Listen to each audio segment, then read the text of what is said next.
Look on the paintings on your left and on your right. This one is a typical wedding or the bridal outfit of the Muslims, right? So these guys were very skilled when they were brought in as slaves. Cobblers and tailors. So a lot of the men still do a lot of tailing around here, cobblers as well. And as you can see, they weren't barbaric people. So a lot of the slaves that were brought in from various tribes from Africa and also from South Africa. So the slaves that was captured in our country was the indigenous people, which was the Khoisan, which were known as hunter-gatherers. So these guys were the first people to be known to be in our country. So they come from Botswana, Namibia, the northern part of the Cape, right, all the way down to Cape Town. You'll find them on the Garden Route of Mossel Bay. Some of them stretch as far as Port Elizabeth. But they're the original people. So the slaves which were brought in were Central and Eastern Africa and the Bushmen as well.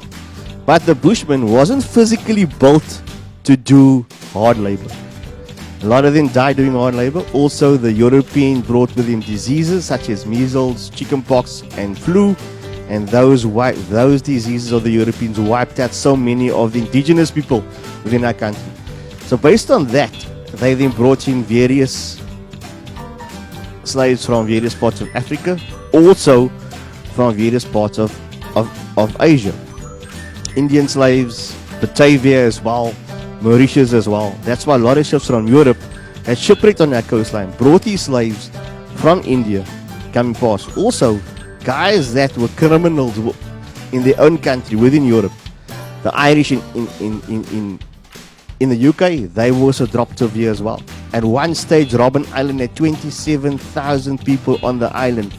Those were people that were slaves that fought against their masters and were disobedient, put on the island. Also, it was guys that had diseases that was put on the island. So 27,000 people on the island as well.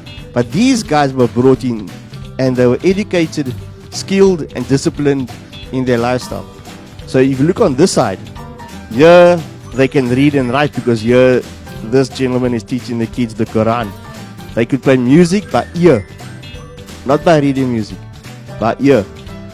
Right? That's the Al-Level Mosque, I think it is, which is the oldest mosque in our country. Yeah, so this is how they used to trade fruits and vegetables in the neighborhood. So when they're selling goods, horse and cart, fruits at the back, they would also trade. Also, it was the source of means of transportation as well. But the downside about having a horse and cart, these roads were all cobble streets. If you look down the road, you'll see the stop sign there, painted in white. That's a cobble street. The entire area of Bo-Kaap was cobble street. So the wagon wheels would constantly be damaged.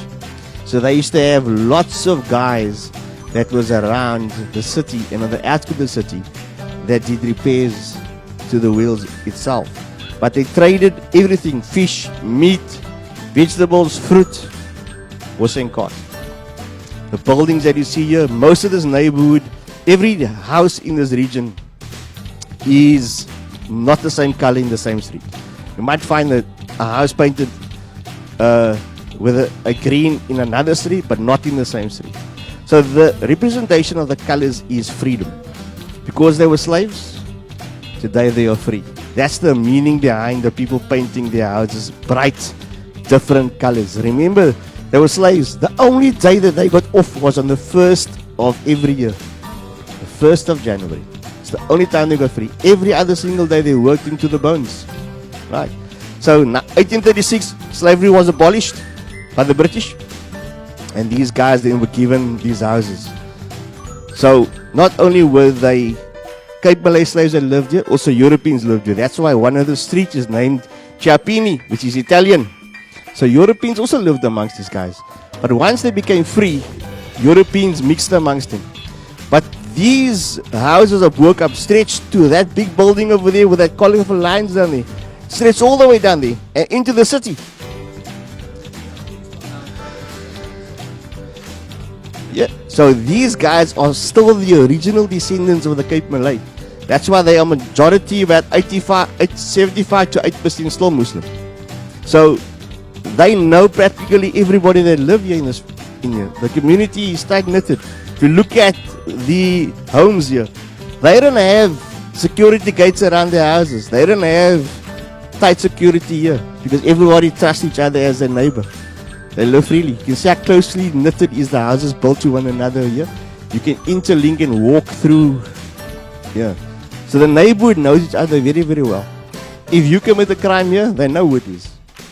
They sort you out themselves. Yeah. But a very respectful community. They get irritated with the tourism companies. They come through here. Obviously, we bring us our buses and our tourists here. But because they don't receive an income from tourism, that's the quabble. Today, this entire community, the houses is now heritage sites. So if you buy it, you can't modify the outer structures of the buildings. The interior, you can do it with. You can do whatever you want to do with the interior. Exterior, you can't. It's heritage site. Yeah. So that was given to them the year of COVID, 2020, December. This was claimed as a heritage site. Yeah.